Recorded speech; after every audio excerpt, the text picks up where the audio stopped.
fans, I'm Beef and welcome back to another standard gameplay video, the second one in the Final Fantasy meta. And today we are playing with Sephiroth, Fabled Soldier. So as I'm sure most of you know, Sephiroth is the main baddie from Final Fantasy VII and he has become very, very iconic, especially as we've just had a couple of remakes with him in. And he's an okay card. He is a 3 mana 3/3. And he has, whenever Sephiroth enters or attacks, we may sack another creature. If we do, we draw a card. And then whenever another creature dies, target opponent loses 1 life and we gain 1 life. If this is the 4th time that ability is resolved this turn, we transform Sephiroth and he transforms into Sephiroth, 1-winged angel, a 5/5 flyer. And his ability, Supernova, basically gives you an emblem doing the same thing of whenever a creature dies, target opponent loses 1 life and we gain 1 life, meaning we always get that trigger no matter if Sephiroth is on the battlefield or not. And then whenever Sephiroth attacks, we may sack any number of other creatures if we do draw that many cards. So obviously he is great in a deck that wants to either sack creatures or kill creatures or both, because that triggers when any creature dies, not just a creature we control. So essentially, if you attack in with 2 creatures and your opponent blocks with 2 creatures and all those creatures dies, we can transform Sephiroth. And so that is what the deck is built around. And it is basically Raise the Past, very similar to the deck we played, I think only last week. So we do have 2 copies of Raise the Past. And then around that the deck, we have 3 copies of LSL Core. We gain a life when a creature we control enters. We lose a life when a creature we control dies. Sorry, our opponent loses a life when a creature control dies. Vengeful Blood Witch, kind of similar. Whenever another creature we control dies, or the Blood Witch, target opponent loses 1 life and we gain 1 life. So it kind of triggers similar to Sephiroth, but Sephiroth is any creature.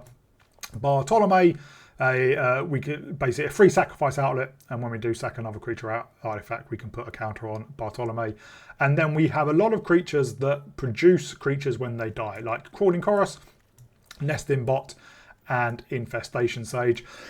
We did try out Nezumi Link Breaker as well, but I changed it out for Snarling Gorehound. I think Snarling Gorehound just really ties the deck together, because whenever you play your other small creatures or you sack them to Sephiroth and you get the small creatures in return, you can just surveil. Because one of the problems I had with this deck is just, it's really bad, this deck flooding out.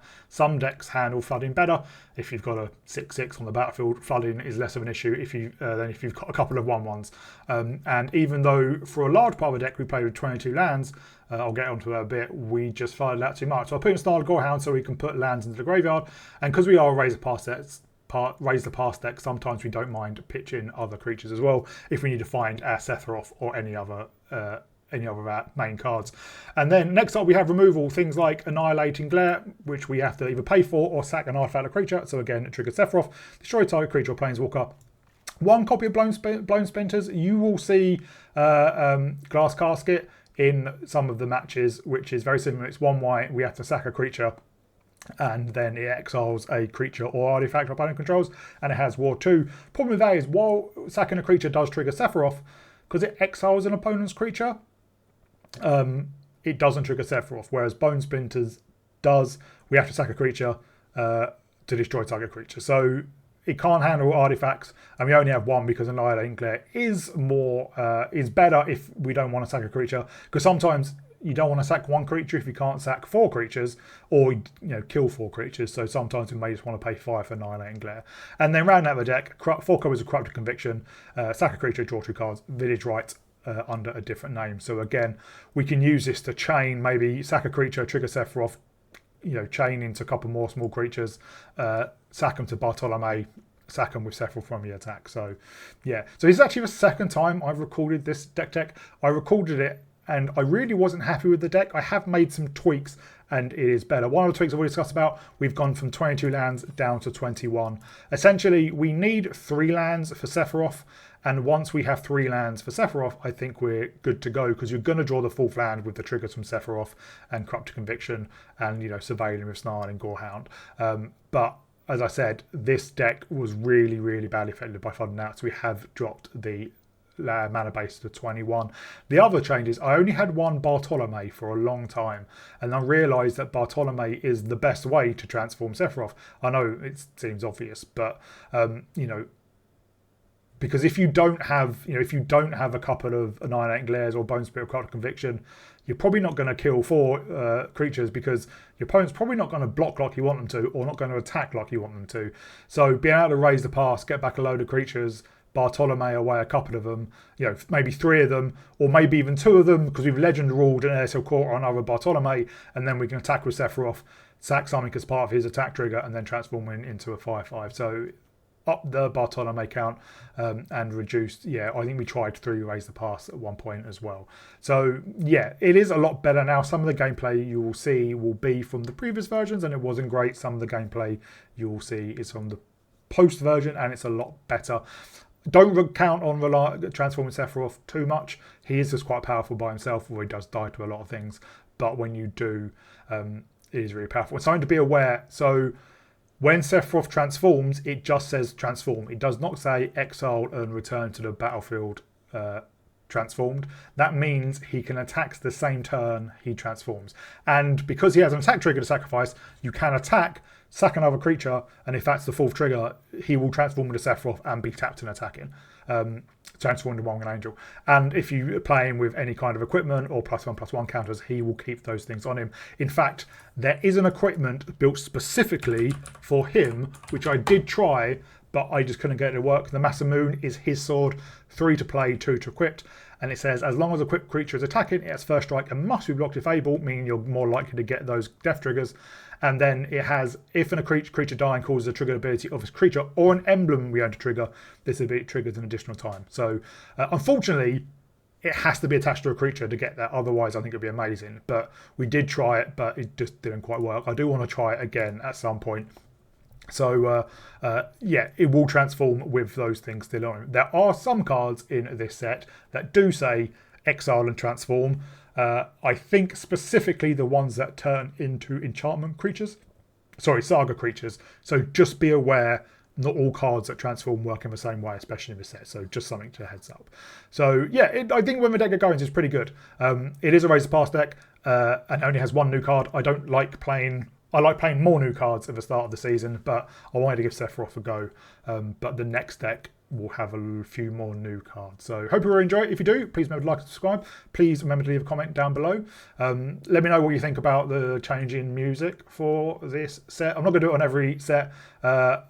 Hopefully I've done it for this video if I can find the right music. And hopefully it doesn't get demonetized. I'm not earning much at the moment. I would like to carry on earning not a lot as opposed to earning nothing. So, but let me know what you think down in the comments. Let me know what you think about Final Fantasy. I'm an absolutely massive fan. If you have any questions around Final Fantasy, ask me and I'm sure I can answer them. But in the meantime, I'll see you all in the gameplay. We go first. With an okay hand, obviously we do need to find Sephiroth, and hopefully Snarling Gorehound can help get us there.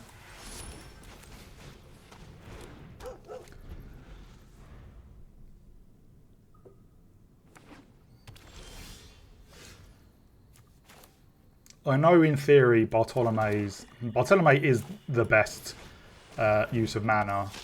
The part of me thought maybe I didn't want to show him, because Bartolome, when we've got Sephiroth and a fair few creatures to sacrifice in play, is really, really devastating. Oh, there goes Razor Blast.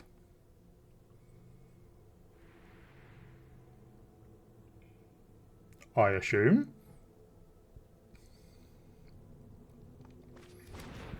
Wow, okay. That was unexpected. Also suggests they may have another one.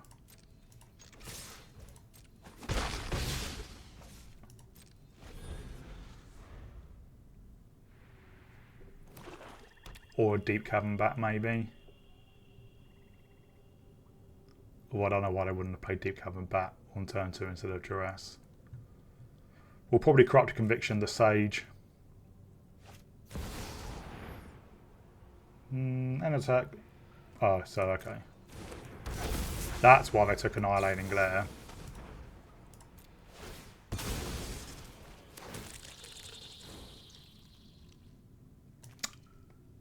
Well, we're going to draw it.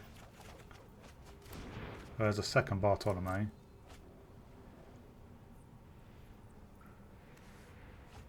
$14 or more cards in the graveyard. If we had graveyard hate, we'd be in a really good position, but unfortunately we don't.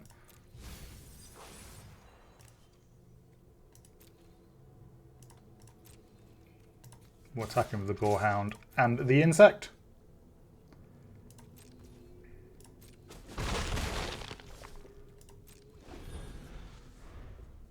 I would love Sephiroth.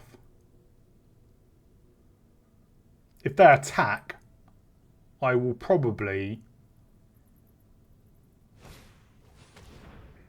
that's where Raise the Pass goes. That's annoying, so I would probably sack the Gorehound and the Crawling Chorus. But now, obviously, we've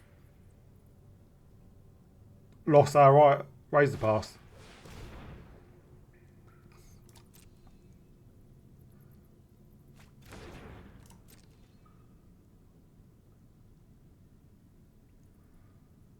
They seem to be missing their land drop as well.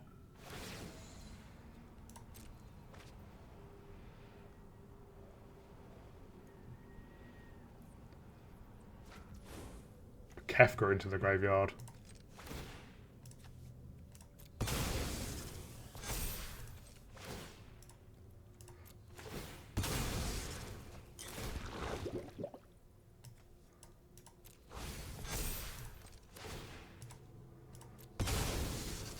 Oh, didn't actually have to block that last one. Oh, we did have a land.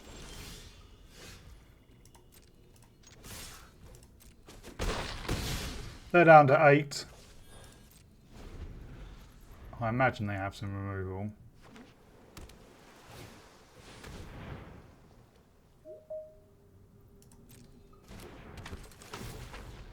Well, that's annoying.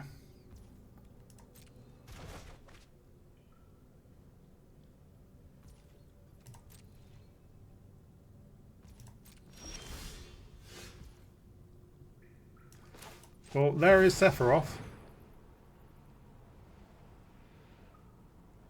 Oh, do you have a counter?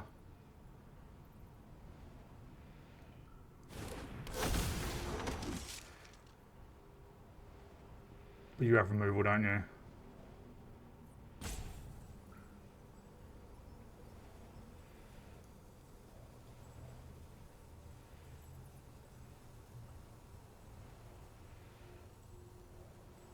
If they do, they should wait until we sack the Gorehound.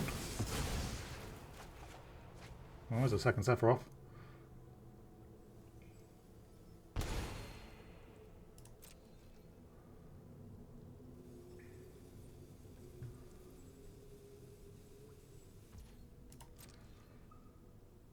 And if they do have that removal,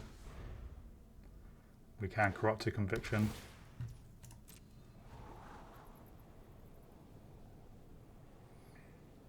Oh, if we find another Raise the Past, oh, there's not a huge amount in there. It's only 3 things.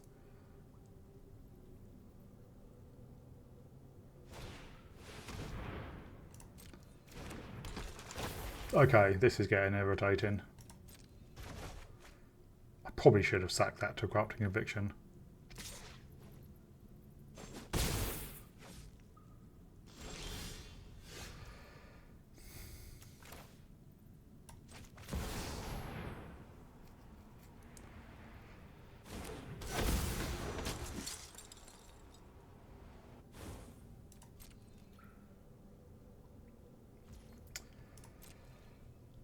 This is where having a low land count, it's kind of annoying, where we do have a huge amount of 1-drops.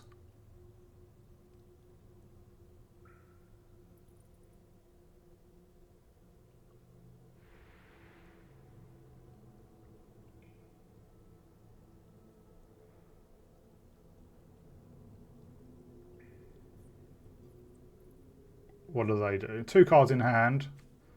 They have a Dreams of Laguna, they can flash back to scry and draw.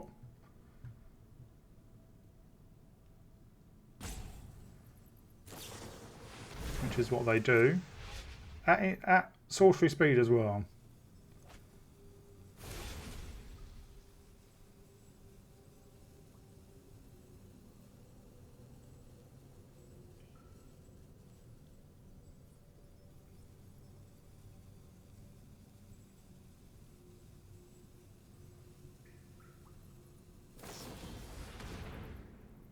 Well, I am going to sack it, because we do have another one. Now we have a third one.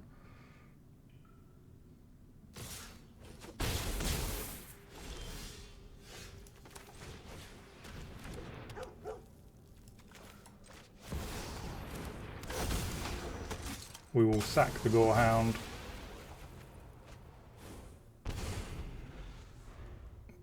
Where's all our one drops?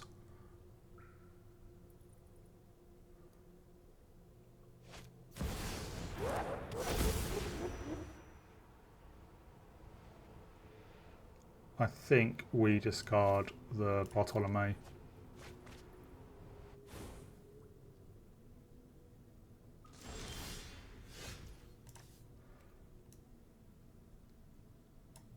Alright. That should be game.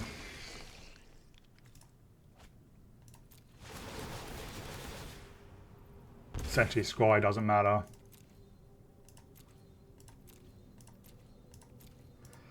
Click through, because then we can just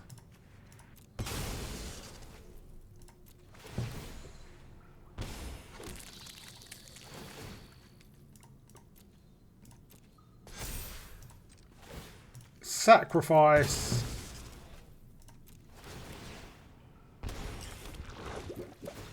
And we can do it without attacking, but we're going to do it. That was 2, I think.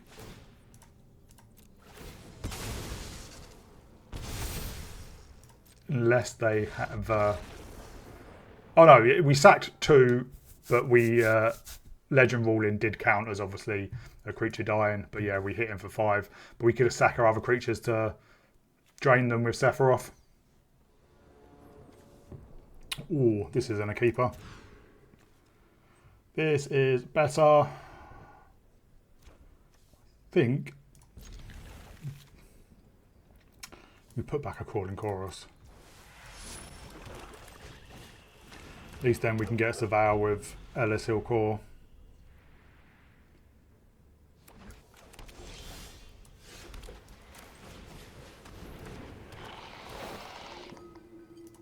And we'll get him for 1.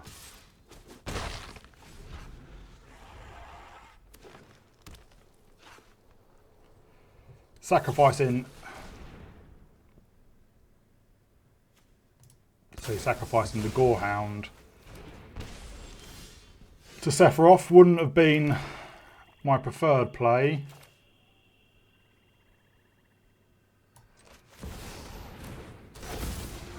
So we would have been better one than sacrificing Ilcore.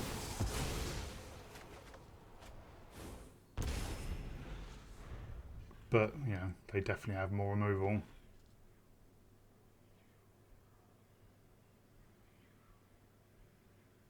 I'm assuming anyway.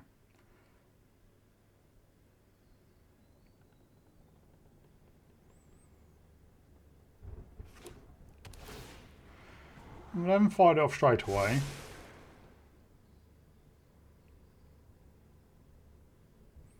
Maybe there. There we go, Shoulder's Edict.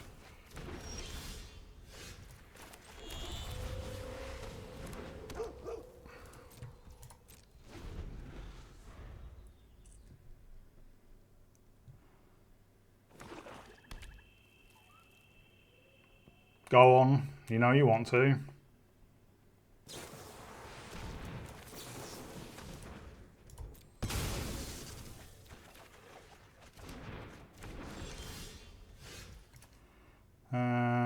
We have 3 things down there.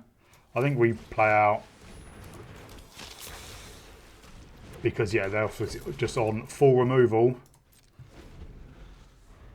and we can Corrupting Conviction at the end of their turn on the Infestation Sage, and then get everything back. We've raised the past.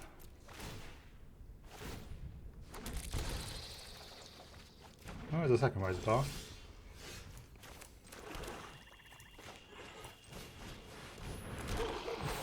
We're going to get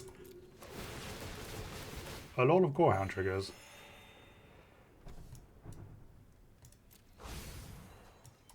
kind of want to find a Sephiroth.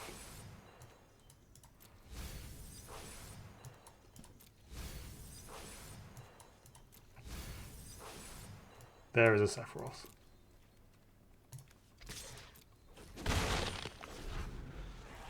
I'd like to find a Bartolome as well. If they have a cover up, obviously we have another Raise the Past.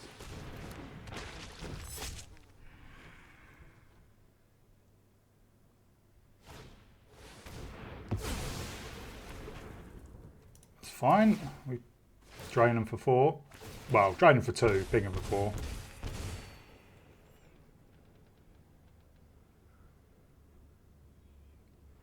If they attack with the Preacher, we'll all block with our own Death Toucher.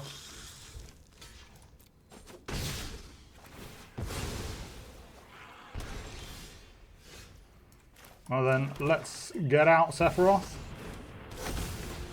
and sack the Infestation Sage.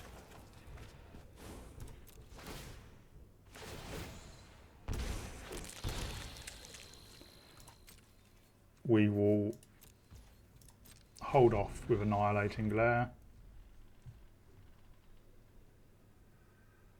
I imagine they have more removal. We do only have 2 cards left in hand.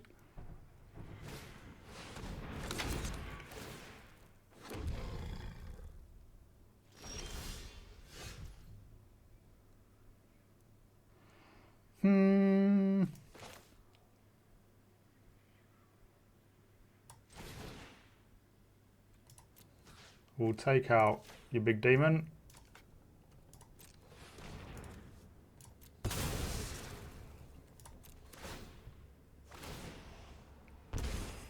Drain him for a couple.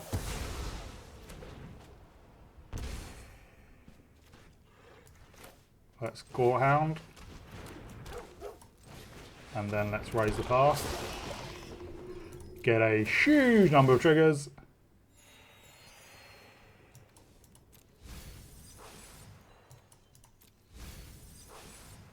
Well, we'll keep a Bartolome.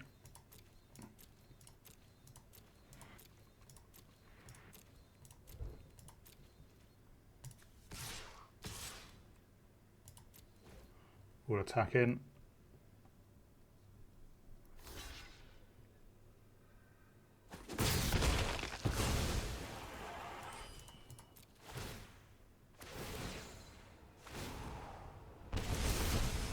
We have transformed Sephiroth. And we can just get over the top.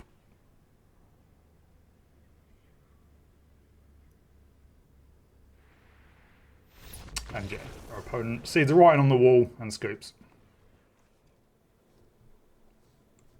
Well, we do need a 3rd land. But we can Gorehound. I would love to draw a Plains. Then we can Infestation Sage and Nesting Bot. Oh!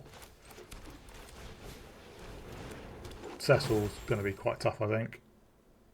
Don't need a 4th land yet. Why would I keep it on top? Oh, it has Menace.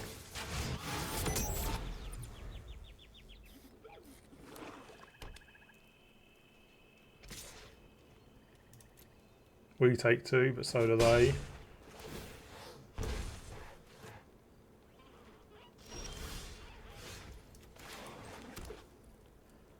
Well, let's attack in.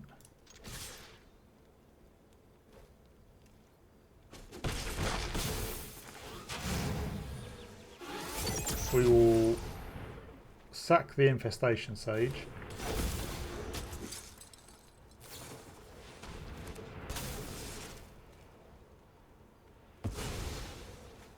I'll still sack the Infestation Sage.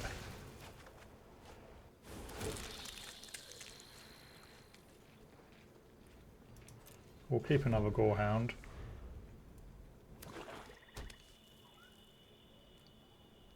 I hate nowhere to run.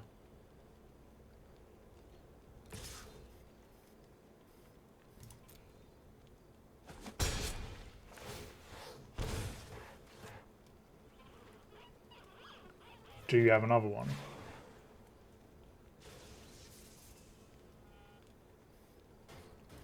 They're holding mana up for something.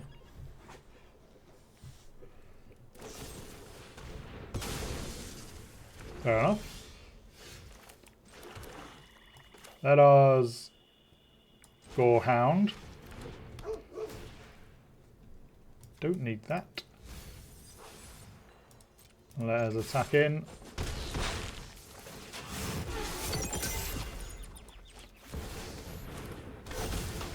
We'll sack the nesting bot.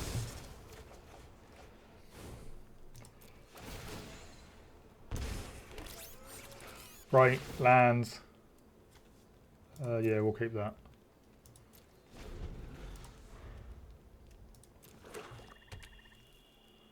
We will be blocking Cecil now.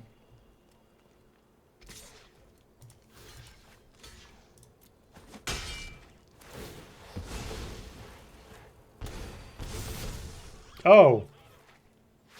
Oh, it only deals damage. Ooh. I thought it was still damage to a player.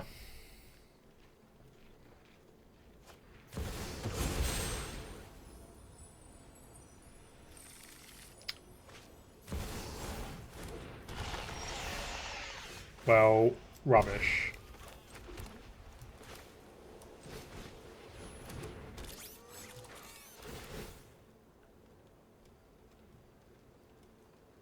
Don't think it matters.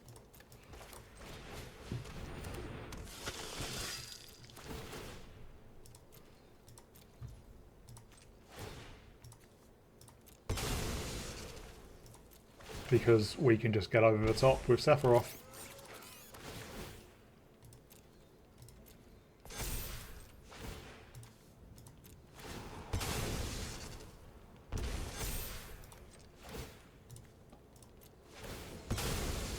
That's number 3. That's number 4. He has flying. Yeah, why not?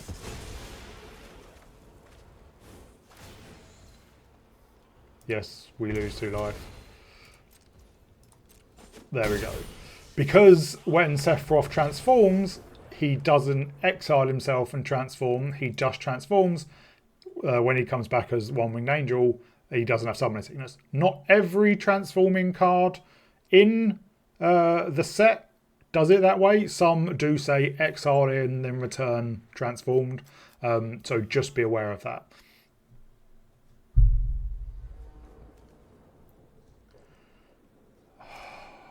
We don't have any small creatures.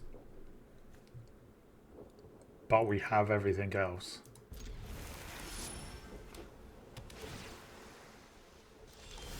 We have a small creature. Perfecto.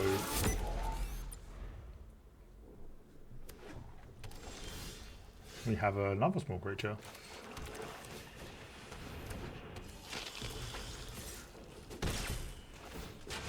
Please don't have a counter spell. Well, I'm just going to develop my board because I think they have a counter spell. Yep.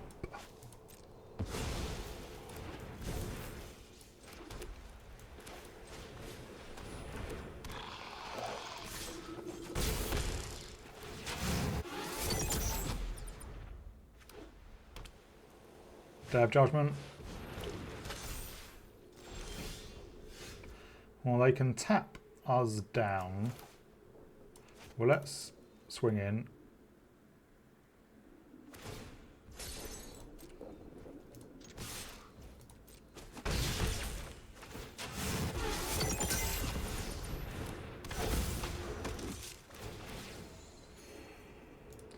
We'll sack the nesting bot. Ping them for a couple. And by a couple, I mean 3.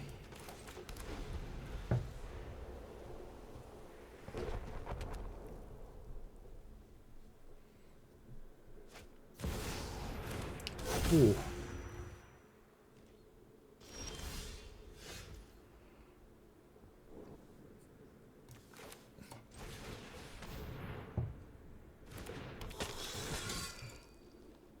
They're going to tap down Sephiroth.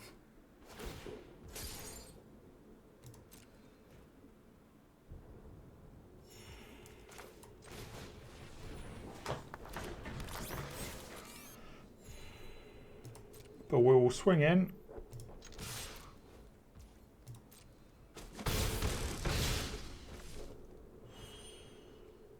We can hold up Corrupted Conviction.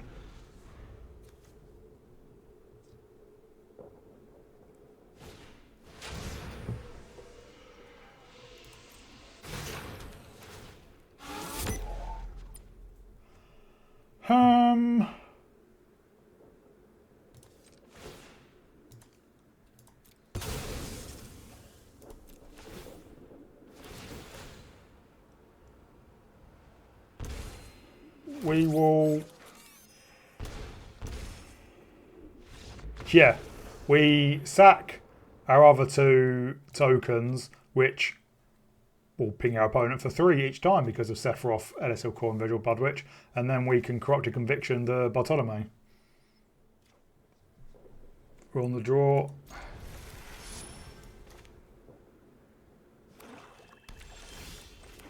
We'll play out our Gorehound. It gets cut down. Oh, Desperate Measures. Shouldn't really be using that on our stuff, but oh well.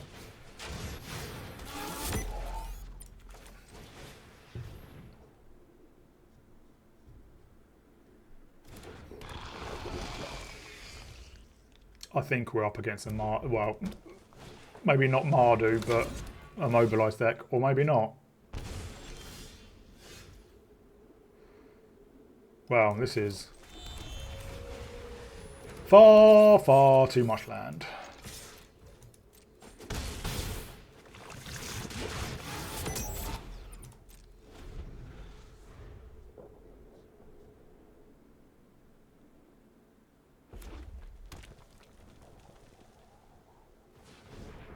Ooh, manual tap in.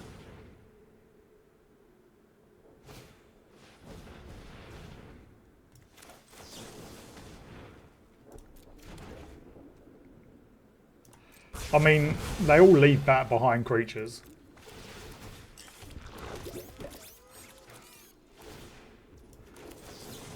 But we will draw by sacking the one that can't block.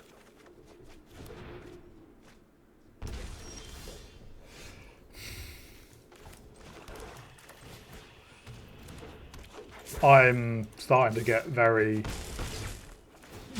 annoyed about how much land this 22 land deck draws.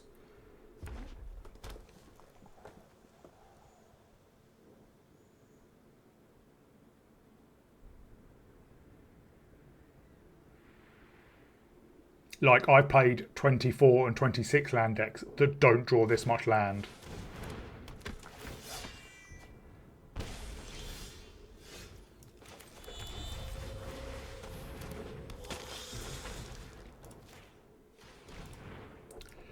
Sack one of our tokens to kill a Lesher.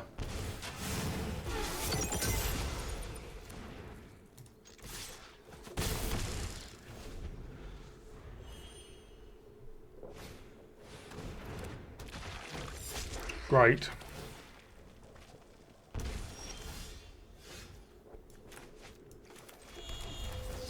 Let's see if we can find something useful.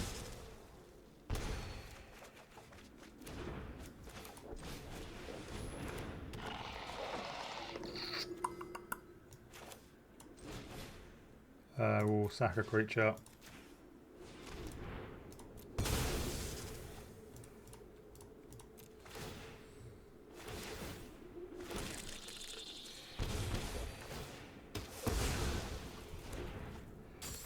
They're down to 2, down to 1. If they remove any of our creatures, they are dead. Them only having 1 black mana, I think, has screwed them over a bit because they can't turn on the Ritual Chamber.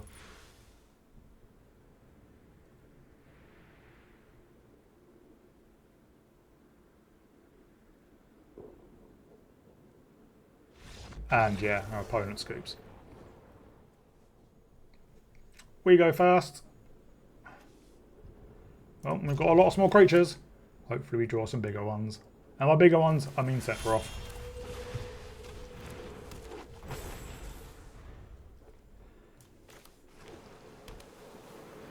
Storm Chaser's talent.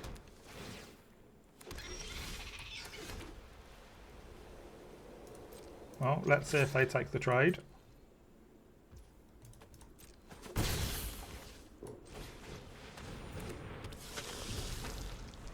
They do not. Corey Steel Cutter.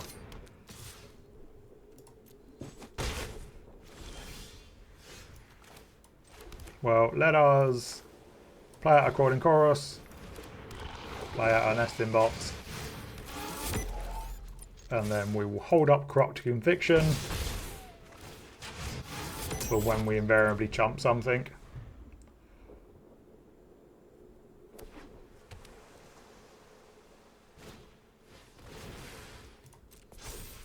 There's our first spell of the turn. There's our second spell of the turn.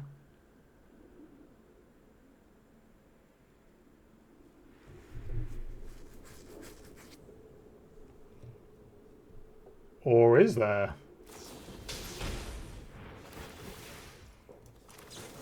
Fine. We'll just sack it. Drain them, draw.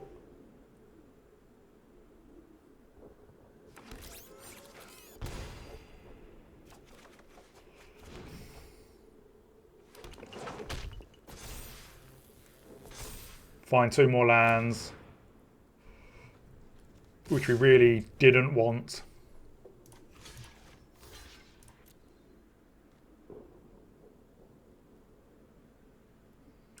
We'll chump. They take out the Blood Witch.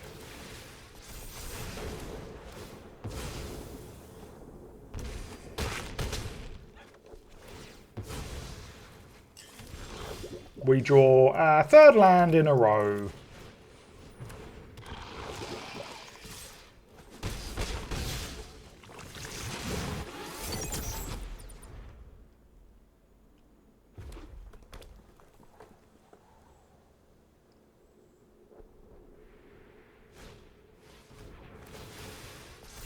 Enter the Enigma.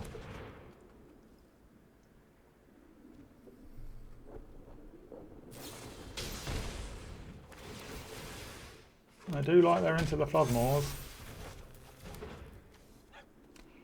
We are about to take 8.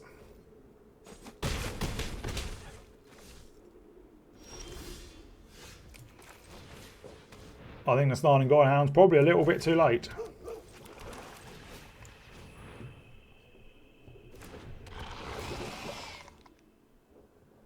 Well, there is Sephiroth. We will hold back.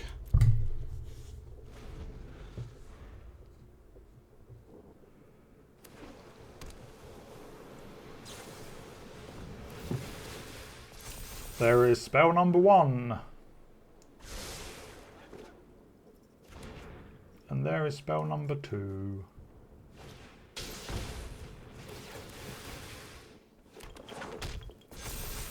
Coruscant Colour is, I think, one of the stupidest card that has been printed in a huge amount of time.